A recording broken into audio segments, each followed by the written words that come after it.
Christmas night in 1945, an incident occurred in West Virginia, USA, that still sends shivers down the spine.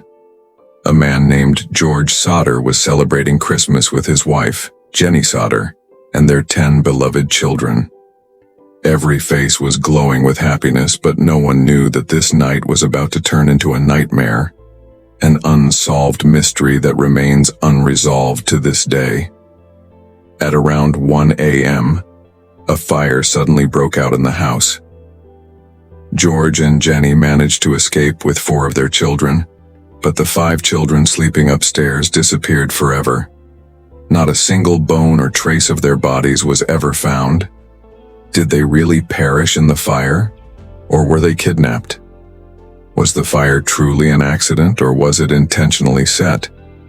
George Sodder was a hard-working Italian immigrant who was strongly opposed to Italian dictator Benito Mussolini.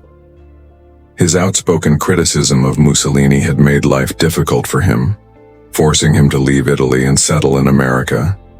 Despite the risks, he never hesitated to voice his opinions.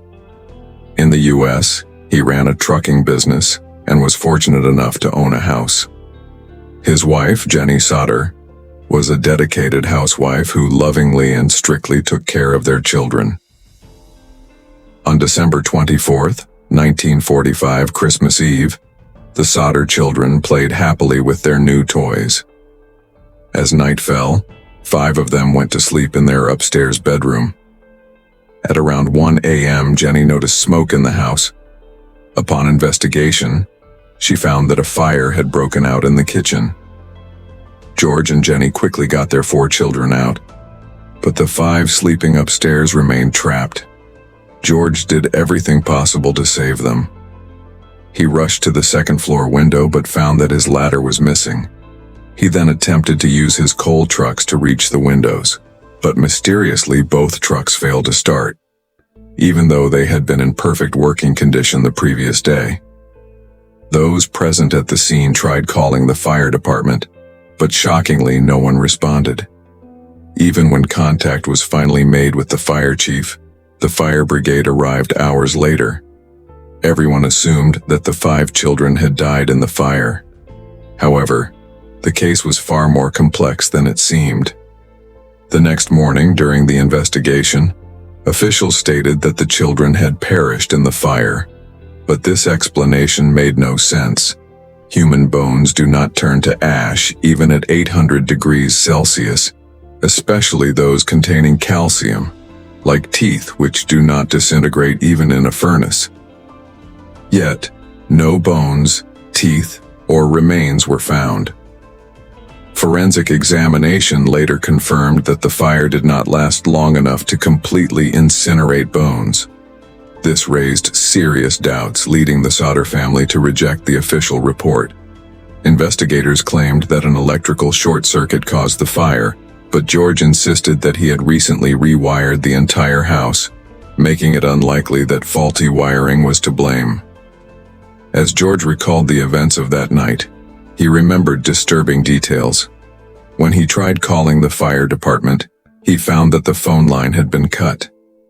Investigators confirmed that the wire had been deliberately severed from outside, as the cut edges were smooth, which happens only when a tool like pliers is used. Jenny then remembered that at exactly 12:30 a.m., the phone had rung. When she answered, she heard a woman laughing loudly. She told the caller they had the wrong number and hung up. If the phone line was cut by 1 a.m., and she received a strange call just 30 minutes earlier, this suggested that the line was deliberately cut before the fire started. That night was filled with eerie events. Shortly before the fire, Jenny heard a loud noise on the roof, as if something had fallen. But when she didn't hear anything else, she went back to sleep. A few minutes later, she smelled smoke. Additionally, the ladder George always kept in a fixed spot was missing, and was later found far from the house in a field. His 2 trucks, both fully functional the day before, suddenly failed to start. All these strange occurrences led George to suspect that his children had not died but had been kidnapped. But how could someone take them away unnoticed amidst the chaos? A few months before the incident, an insurance agent had visited George, aggressively trying to sell him home insurance. When George refused, the agent left with a warning. "You will regret this when your house goes up in flames." Did someone set the fire as a distraction to abduct the children? Another theory suggests that George's outspoken criticism of Mussolini angered the Italian mafia, leading them to target his family and abduct his children. Some witnesses later claimed to have seen the Sodder children in different locations. One woman reported seeing them at a hotel with a strange couple. Others claimed they were taken away in a car. As time passed, more evidence surfaced. A year after the fire, the initial investigation was proven wrong. New findings revealed that the fire was intentionally set. A bus driver who had passed by the area reported seeing someone throw an object resembling a fireball toward the house. Months later, when the snow melted, a round, rubber-like object was found near the house, a pineapple bomb, commonly used in warfare. Jenny then remembered the loud thud on the roof that she had heard just before the fire. Determined to find answers, George and Jenny spent their lives investigating the mystery. They followed every possible lead. They even put up a massive billboard with pictures of their missing children, offering a reward for information. Nearly 20 years later, in 1960, Jenny received a letter with a photograph of a man who strongly resembled their son Louis. The letter contained only a few words. "Louis Sodder. I love brother Frankie."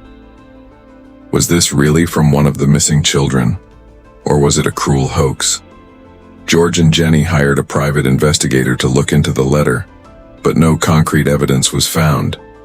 As years passed, the mystery remained unsolved. George Sodder passed away in 1969, while Jenny and their surviving children continued searching for answers. After George's death, Jenny never left their home. She built fences around it and lived in mourning, always wearing black. When she passed away in 1989, the family finally took down the aging billboard that had stood for decades. Were the children victims of a tragic accident? Or were they part of a larger conspiracy? This is a mystery that may never be solved. We hope you enjoyed this video by ASTV. Don't forget to subscribe and like and share this video. Your support on comments and always appreciated. See you in next video.